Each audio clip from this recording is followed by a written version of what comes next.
Hey guys, welcome back to my channel and today I'm seeing some horror stories on board. Kiko deri goni. Let's get started na. Okay. ये कहानी है मिलन की। उम्र 14 साल, class 8th में पढ़ने वाला एक आम लड़का।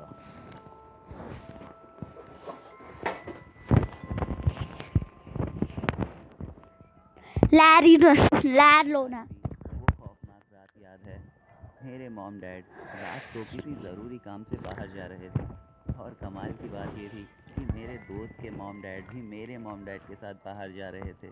ये काफ़ी अच्छा मौका था हम दोनों के लिए, क्योंकि हम खुल के मस्ती कर सकते थे। और यकीनन वैसा ही हुआ। तकरीबन रात के 9 बजे हम दोनों घर से बाहर निकल गए।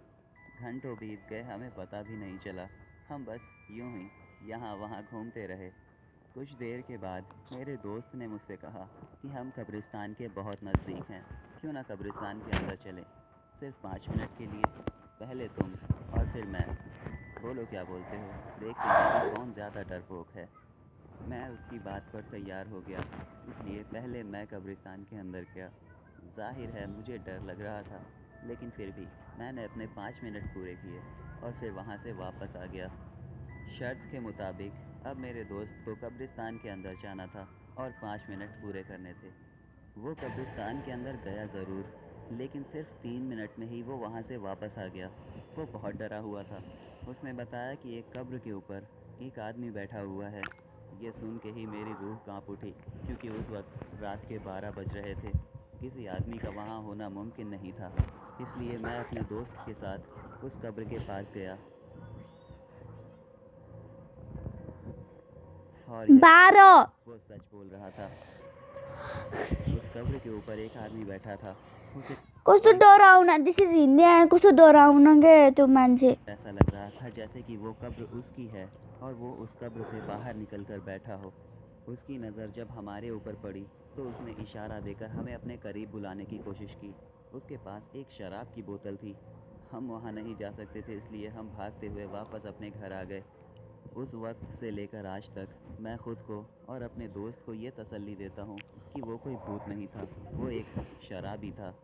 लेकिन मेरा दिल ये नहीं कहता कि वो एक शराबी था, That can be a drinker. Yeah, drunker. और ये ईश्वर जानता होगा कि वो कौन था।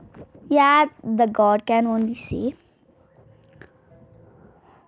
Okay, guys, now let's see another video, and this video is finished, I think. Okay, this video is finished, and let's see another video now. Oh my gosh. Well, guys, I'm here, and this movie name is Paheli. Uttar Pradesh Varanasi में मेरा खुद का घर है और वहाँ से तकरीबन 150 किलोमीटर पर मेरा एक गांव है। वहाँ मेरे डैड बड़े हुए। जाहिर है वहाँ मेरे दादा का घर है। मॉम डैड 2 दिन पहले ही गांव जा चुके थे। घर पर सिर्फ मैं और मेरा छोटा भाई था। रात के तकरीबन 10 बजे थे और मेरा छोटा भाई ये ज़िद करने लगा कि उसे मॉम डैड के पास जाना है। हालांकि अगले दिन हम गांव जाने वाले थे और यही बात मैंने उसे समझाने की कोशिश की। मैंने उसे कहा कि हम सुबह चलेंगे, लेकिन वो ज़िद करने लगा, वो रोने लगा। वो चुप होने का नाम ही नहीं ले रहा था। इसलिए कुछ पल के लिए मुझे लगा कि शायद मुझे कल जाना ही है, तो क्यों ना इसी वक्त निकल जाऊं। रात का वक्त है, इतना ट्रैफिक भी नहीं होगा। फिर भी मैंने मॉम डैड को फ़ोन करना ज़रूरी समझा। मेरे छोटे भाई ने उनसे बात की। उन्होंने उसे मना किया कि तुम सुबह आ जाना, लेकिन वो और रोने लगा, वो ज़िद करने लगा। इसलिए मजबूरन उन्होंने ये कहा कि ठीक है तुम लोग आ जाओ। घर से निकलते निकलते मुझे लगभग 12 बज गए थे। सर्दियों का मौसम था, लेकिन रोड पर उतना फॉग नहीं था जिसकी वजह से मैं आसानी से ड्राइव कर सकता था। लगभग 30 किलोमीटर चलने के बाद मुझे ऐसा लगने लगा जैसे मौसम अचानक से बदल गया हो। सामने कुछ भी दिखाई नहीं दे रहा था, लेकिन फिर भी मैं रुक नहीं सकता था, इसलिए मैं धीरे धीरे आगे बढ़ रहा था। चंद लम्हे गुजरे थे कि मेरी गाड़ी अचानक बंद हो गई। सोचने वाली बात थी, क्योंकि मुझे मेरी गाड़ी को ख़रीदे हुए सिर्फ 1 महीना हुआ था। लेकिन ये कोई अजूबा नहीं था, वो ख़राब हो सकती थी। लेकिन उस सन्नाटे में मुझे डर लग रहा था, क्योंकि हम अकेले थे, सन्नाटा बहुत था। इसलिए मैं बार बार ये कोशिश कर रहा था कि शायद मेरी गाड़ी स्टार्ट हो जाए, लेकिन वो स्टार्ट नहीं हुई। अचानक मेरे छोटे भाई ने मुझसे कहा कि वो देखो सामने एक आदमी खड़ा है। जब मैंने सामने देखा तो वाकई वो आदमी मेरे करीब आ रहा था। वो मेरे करीब आया और मुझसे कहा कि क्या मैं तुम्हारी गाड़ी ठीक कर दूं? मैं सोचने लगा, लेकिन मेरे छोटे भाई ने मुझसे कहा कुछ तो कि डरावना हमारे बोल। पास कोई और रास्ता नहीं है। उनसे कहो कि अगर ये ठीक कर सकते हैं तो ये हमारी गाड़ी ठीक कर दें। वो आदमी मुझे थोड़ा अजीब सा लग रहा था, इसलिए मैंने उससे पूछा कि क्या तुम मैकेनिक हो? हाँ, मैं गाड़ियाँ बनाता हूँ। तब तो तुम ये काम आसानी से कर सकते हो। तुम्हारी मेहरबानी होगी अगर तुमने मेरी गाड़ी ठीक कर दी तो, क्योंकि हमें यहाँ से आगे बहुत दूर तक जाना है। हाँ ज़रूर। और कमाल की बात थी कि उसने मेरी गाड़ी को सिर्फ 5 मिनट में बना दिया। एक अच्छे इंसान के नाते मैंने उसे पैसे देने की कोशिश की, लेकिन उसने मना कर दिया। फिर भी मैंने उससे कहा कि तुम एक मैकेनिक हो, तुम्हें इस बात के पैसे मिलते हैं और तुमने मेरी गाड़ी ठीक की। तुम बताओ कि तुम्हें कितना चाहिए, मैं तुम्हें दे सकता हूँ। और उसने कहा, मैं पैसों के लिए ये सब कुछ नहीं करता। मैं ज़िंदगी और मौत के लिए ये करता हूँ। अच्छे लोग अपनी मंजिल पर जाएंगे और बुरे नर्क के द्वार पर जाएंगे। तुम परेशान मत होना बच्चे, अब तुम अपनी मंजिल पर सुरक्षित पहुंच जाओगे। ये सब कुछ बोलकर वो आदमी हमारी आंखों के सामने से गायब हो गया। इस बात ने हमारे होश उड़ा दिए थे। हमने कुछ भी नहीं सोचा, हम फ़ौरन अपनी गाड़ी में बैठे और तेज़ी से वहाँ से निकल गए।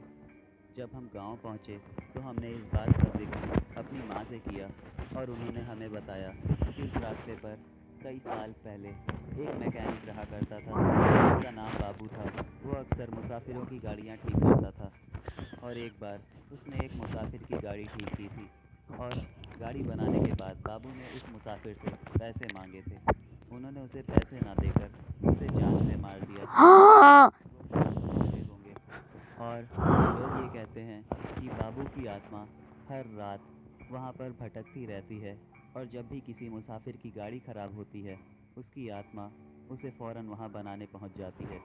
जो मुसाफिर उसे पैसे देने की बात करता है वो उस मुसाफिर को वहाँ से आराम से जाने देता है, और जो भी उसे पैसे ना देकर कुछ उटपटांग बातें करता है वो उसे जान से मार देता है। ये सिलसिला सालों से चला आ रहा है।